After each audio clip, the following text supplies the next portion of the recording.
Hello and welcome to Slow English Podcast.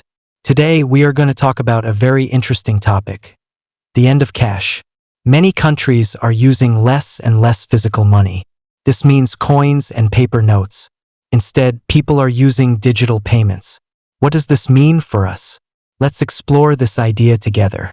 First, let's understand what digital payment is. Digital payment means paying for things using electronic methods. You might use your phone, a credit card, or a debit card. When you pay with a card, money moves from your bank account to the shop's bank account. There is no physical cash involved. Mobile payment apps like Apple Pay or Google Pay are also digital payments. Online shopping also uses digital payments. There are several reasons why countries and people are using less cash. First, convenience. Digital payments are very convenient. You do not need to carry a wallet full of cash. You can pay quickly with your phone or card. This is especially helpful when you are buying things online or in a hurry. Imagine you are at a coffee shop. You can just tap your card or phone, and you are done.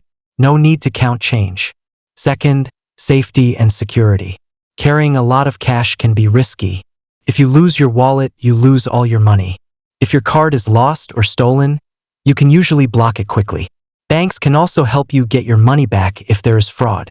Digital transactions are often recorded, which makes them safer. This record can help if there is a problem with a purchase. Third, tracking and transparency. For governments and businesses, digital payments offer better tracking. Every transaction leaves a digital trail. This can help governments collect taxes more easily. It can also help to fight crime like money laundering or illegal activities. When money is digital, it is harder to hide. Fourth, hygiene. Especially after recent global health events, people are more aware of hygiene. Cash passes through many hands, can carry germs. Digital payments are contactless, which means you do not need to touch anything that many other people have touched. This can be seen as more hygienic. Some countries are already very close to becoming cashless societies. Let's look at a few examples. Sweden is often called the world's most cashless society. In Sweden, many shops do not accept cash at all. Buses do not take cash. Even some banks do not handle cash. Most people use cards or mobile payment apps like Swish. Swish allows people to transfer money between bank accounts using their phone numbers. This has made daily life very easy for many Swedes. China has also seen a huge rise in digital payments.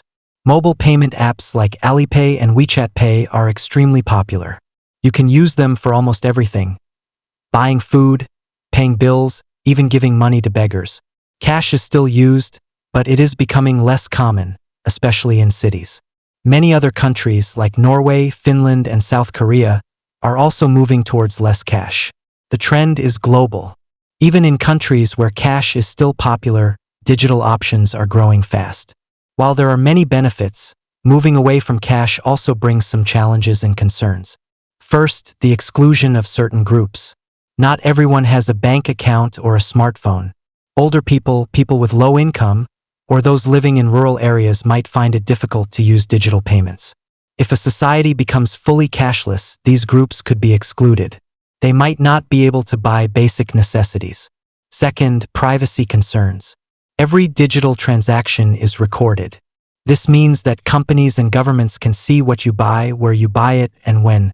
Some people worry about their privacy. They do not want their spending habits to be tracked. Cash offers anonymity, which digital payments do not. Third, technical issues and cybersecurity. What happens if there is a power cut? Or if the internet goes down? If a society relies only on digital payments, these technical problems can stop everything. Also, digital systems can be hacked. Cyber attacks could lead to financial chaos or personal data theft. This is a big risk. Fourth, overspending. Some studies suggest that people tend to spend more when they use digital payments. It feels less real than handing over physical money. This could lead to more debt for individuals. So, what does the future hold for money? Will cash completely disappear?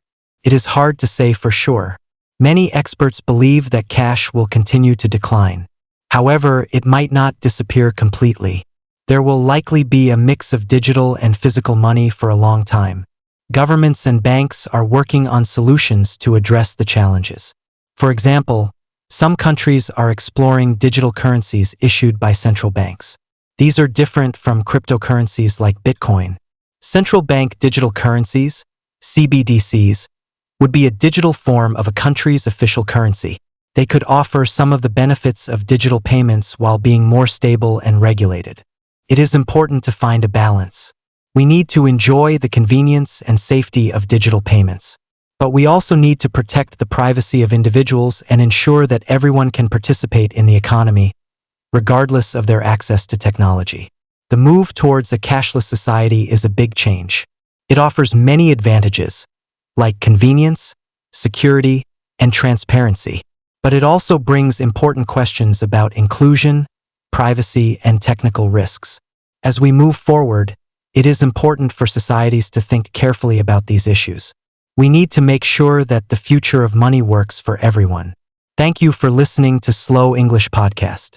Join us next time for another interesting topic. Goodbye for now.